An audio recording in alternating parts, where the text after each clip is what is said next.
Kita bersatu dalam doa. Ya Tuhan Allah Bapa yang bertahta dalam kerajaan surga, Allah yang kami puji dan kami sembah di dalam Yesus Kristus, layaklah kami mengucap syukur padamu ya Tuhan, atas segala berkat dan cinta kasih Tuhan dalam kehidupan kami, melalui kesehatan, kehidupan, senantiasa kami rasakan itu semua adalah berkat dan anugerah daripada Tuhan dalam kehidupan kami. Terkhusus pada saat ini ya Tuhan, kami boleh datang ke hadirat-Mu bersekutu, memuji, memuliakan nama Tuhan melalui ibadah keluarga pada malam hari ini. Biarlah Tuhan senantiasa memberkati hati dan pikiran kami melalui Roh Kudus-Mu. Baharui hati kami ketika kami hendak mendengarkan firman Tuhan, agar firman-Mu boleh kami lakukan dalam kehidupan kami. Berfirmanlah ya Engkau Tuhan, kami siap untuk mendengarkan. Dalam Kristus Yesus kami berdoa. Amin. Shalom. Bapak, Ibu, dan saudara-saudari yang dikasihi oleh Tuhan, yang menjadi firman Tuhan bagi kita dalam ibadah keluarga pada saat ini, tertulis di dalam 1 Korintus 11 ayat 8 sampai 12. 1 Korintus 11 ayat 8 sampai 12. Beginilah firman Tuhan. Sebab laki-laki tidak berasal dari perempuan, tetapi perempuan berasal dari laki-laki. Dan laki-laki tidak diciptakan karena perempuan, tetapi perempuan diciptakan karena laki-laki. Sebab itu, perempuan harus memakai tanda wibawa di kepalanya oleh karena para malaikat. Namun demikian, dalam Tuhan tidak ada perempuan tanpa laki-laki, dan tidak ada laki-laki tanpa perempuan. Sebab sama seperti perempuan berasal dari laki-laki, demikian pula laki-laki dilahirkan oleh perempuan, dan segala sesuatu berasal dari Allah. Sampai sejauh itu pembacaan firman Tuhan. Bapak, Ibu, dan saudara-saudari yang dikasihi oleh Tuhan, di dalam menjalani dinamika kehidupan kita sampai saat ini, mungkin secara sadar atau tidak sadar, mungkin kita pernah melakukan diskriminasi. Mungkin kita pernah melakukan pembeda-bedaan. Tak dapat dipungkiri bahwa diskriminasi atau pembeda-bedaan masih tetap menjadi masalah besar di dalam kehidupan kita, yang tentunya yang dapat menjadi penghalang terciptanya sebuah keselarasan di dalam kebersamaan hidup. Bapak, Ibu yang dikasihi oleh Tuhan, sejak dahulu pikiran seperti ini, yaitu pemikiran diskriminatif, pikiran pembeda-bedaan, sudah menguasai pemikiran manusia di dalam menunjukkan superioritas, di dalam menunjukkan merasa lebih hebat, menunjukkan merasa lebih layak, lebih cocok, dan lebih lainnya daripada sesamanya. Kita juga dapat mengingat sejarah bangsa-bangsa yang lain tentang rasisme yang terjadi, yaitu adanya rasis atau pembeda-bedaan antara kulit hitam dan kulit putih, adanya rasis atau pembeda-bedaan agama, suku, serta kasta sosial yang terjadi. Itu semua masih menjadi dinamika dalam rangka hubungan kita dengan sesama kita manusia. Bapak, Ibu, dan saudara-saudari yang terkasih dalam Yesus Kristus, dari antara diskriminasi, pembeda-bedaan yang ada, diskriminasi jenis kelamin, pembeda-bedaan antara laki-laki dengan perempuan juga menjadi persoalan yang besar. Karena memang setiap suku-suku, bangsa sejak semula telah menciptakannya. Di mana dari zaman purba sampai era modern, dari timur sampai ke barat, dari timur tengah sampai ke Indonesia, mayoritas suku-suku, bangsa menempatkan seolah-olah laki-laki itu lebih terhormat dari kaum perempuan. Seolah-olah kedudukan laki-laki itu lebih tinggi harkat dan martabatnya dari kaum perempuan. Secara khusus Bapak Ibu yang dikasihi oleh Tuhan, bagi orang Yahudi, diskriminasi antara laki-laki dan perempuan benar-benar sudah terpola, sudah ada. Sehingga cara memperlakukan dan merespon keduanya pun pasti sangat berbeda. Itulah sebabnya, saudara-saudari yang dikasihi oleh Tuhan, kalau seorang Yahudi ditanya, berapa anaknya? Ia akan menjawabnya bahwa ia hanya menghitung anak laki-lakinya. Walaupun orang-orang Yahudi itu memiliki anak perempuan, ia hanya menghitung jumlah anak laki-laki yang ia miliki. Demikian juga halnya dalam hal pembagian harta warisan. Anak laki-lakilah yang menjadi pewarisnya. Sementara perempuan tidak akan mendapat apa-apa. Perbedaan memang akan selalu ada. Laki-laki dan perempuan juga berbeda. Tetapi firman Tuhan saat ini akan mengajarkan kita bagaimana kita memahami perbedaan itu, sehingga kita tahu menempatkan, sehingga kita tahu memposisikan dengan baik.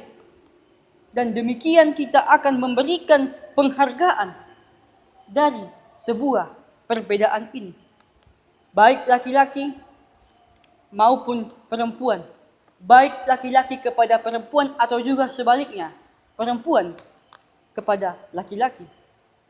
Bapak, Ibu, dan saudara-saudari yang dikasihi oleh Tuhan, dalam nats khotbah kita saat ini, Paulus menjelaskan perbedaan antara laki-laki dan perempuan berdasarkan kisah penciptaan. Dan ini bukan sebagai alasan menciptakan diskriminasi, bukan sebagai alasan menciptakan pembeda-bedaan atau penempatan salah satunya lebih terhormat dari yang lain.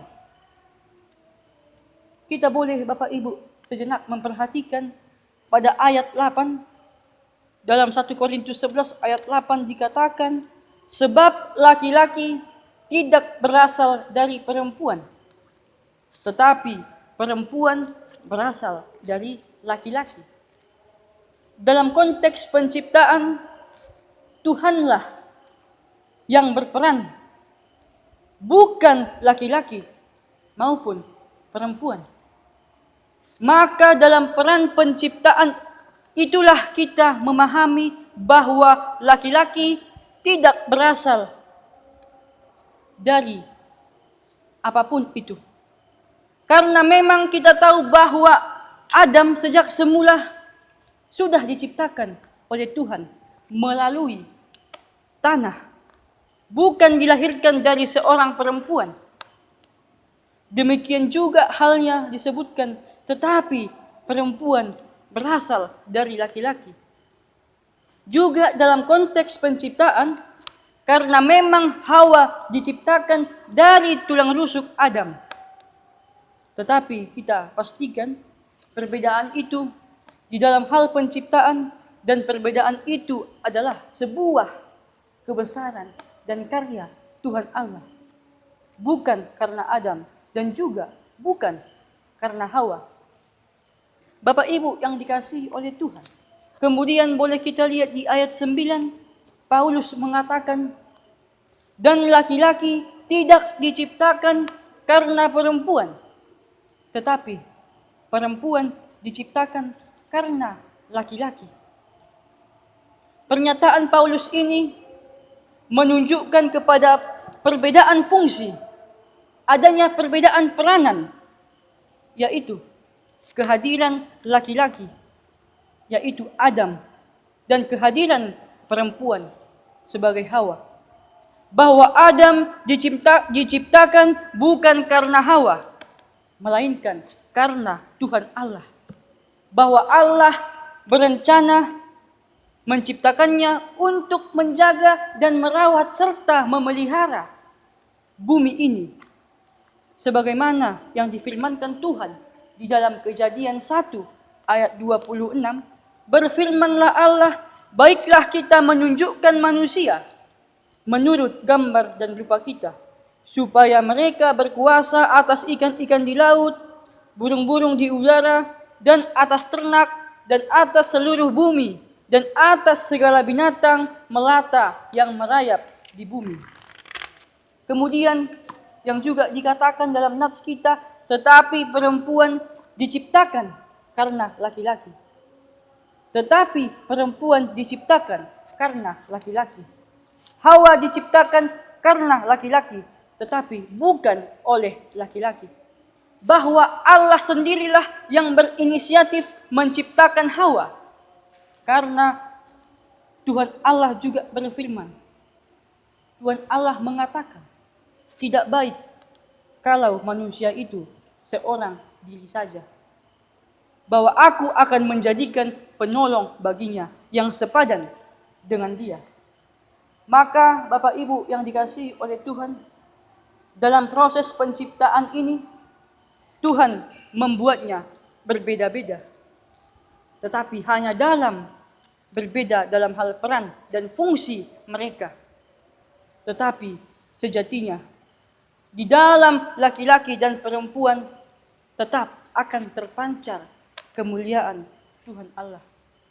Sebab demikianlah Allah menempatkannya sebagaimana disebutkan dalam Kejadian 1 ayat 27. Mengatakan, maka Allah menciptakan manusia itu menurut gambarnya. Menurut gambar Allah diciptakannya dia laki-laki dan perempuan diciptakannya mereka.